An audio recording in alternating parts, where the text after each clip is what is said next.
গোটা পৃথিবী যে জায়গার মধ্যে ইসরায়েলের বিরুদ্ধে দাঁড়িয়েছে আর তারা সেই জায়গার মধ্যে ইসরায়েলকে সমর্থন করেছে। এর জন্য আমাদের স্পষ্ট কথা হলো, আমাদের বাংলাদেশেও যদি কোন সুশীল নামে অশ্লীল এই জালেমেরা যদি আবার ভারত এবং ইসরায়েলের পক্ষে কথা বলে, তাদেরকে রাস্তার মধ্যে ঝোলায় জোতাপিটা করা হবে। ভারত আমাদের বন্ধু নয়, ইসরায়েল আমাদের বন্ধু নয়। এই জন্য আমরা ইসরায়েলকে লড়াই করতে পারবো না। কিন্তু আল্লাহ হাবিব সাল্লাল্লাহু আলাইহি ওয়াসাল্লাম 1450 বছর পূর্বে যে ভবিষ্যৎবাণী দিয়ে গেছেন গাজওয়াতুল হিন্দের, এই গাজওয়াতুল হিন্দের জন্য যুবকদেরকে আবার জাগতে হবে। তোমাদেরকে ওমরের মতো জাগতে হবে, খালিদ বিন ওয়ালিদের মতো জাগতে হবে। আমরা ইসরায়েলকে লড়াই করতে পারবো না, কিন্তু গাজওয়াতুল হিন্দের জন্য ভারতের সাথে আমাদের লড়াই করতে হতে পারে। এই গাজওয়াতুল হিন্দের লড়াইয়ের মধ্যে যদি কেউ শাহাদাত বরণ করে, সরকার নবী ঘোষণা করেছেন যেই মানুষগুলো সেই যুদ্ধের মধ্যে শাহাদাত বরণ করবে, আল্লাহ তাআলা তাদেরকে বদরীন শহীদদের মতো মর্যাদা দান করবে।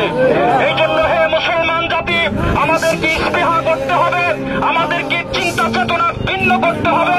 আর ঘুমিয়ে থাকার সময় নয়, আমাদেরকে লড়াইয়ের প্রস্তুতি গ্রহণ করতে হবে। হে যুবক, তোমরা ঠিকই ঘুমাও, কিন্তু ইসরায়েলের এই হায়নাদাদের আক্রমণে কিন্তু আমার গাজাবাসীরা ঘুমাইতে পারে না।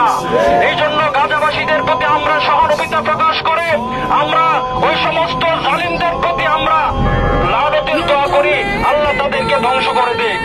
আমাদেরকে প্রস্তুত থাকতে হবে, যে কোনো সময় যে কোনো মুহূর্তে আল্লাহ এবং আল্লাহ দ্বীনের জন্য, মুসলমান রাষ্ট্রের জন্য যদি আমাদেরকে লড়াই করতে হয়, আমাদেরকে জীবন দিতে হয়, আমাদের অর্থ সম্পত্তি ব্যয় করতে হয়, তাহলে ব্যয় করার জন্য সবাই প্রস্তুত আছেন ইনশাআল্লাহ। আমাদের সব থেকে বড় শত্রু হলো ভারত। আজকে আমাদের পার্শ্ববর্তী ভারত রাষ্ট্রে মুসলমানরা তারাবির নামাজ করতে পারে না, মুসলমানদের ঘর বাড়ি আগুন দিয়ে পুড়িয়ে দেওয়া হচ্ছে, মুসলমানদের মসজিদগুলোকে পুড়িয়ে দেওয়া হচ্ছে, মুসলমানদেরকে হত্যা করা হচ্ছে। এখান থেকে আস্তে আস্তে করে গাজওয়াতুল হিন্দের সূচনা হবে। আর গাজওয়াতুল হিন্দের সূচনার মধ্যে যদি আল্লাহ তাআলা আমাদেরকে জীবিত রাখে, তাহলে এই যুদ্ধের ময়দানে সর্বপ্রথম আমি ইনশাআল্লাহ উপস্থিত থাকবো।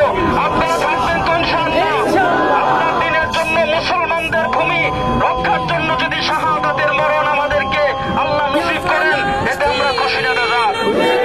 এই জন্য সম্মানিত উপস্থিতি, আপনাদেরকে আমরা ডাক দিয়েছি, আপনারা স্বতঃস্ফূর্তভাবে আমাদের তাকে সবসময় আপনারা সাড়া দিয়ে থাকেন। আমরা আপনাদের জন্য দোয়া করি, আল্লাহ তাআলার কাছে আমরা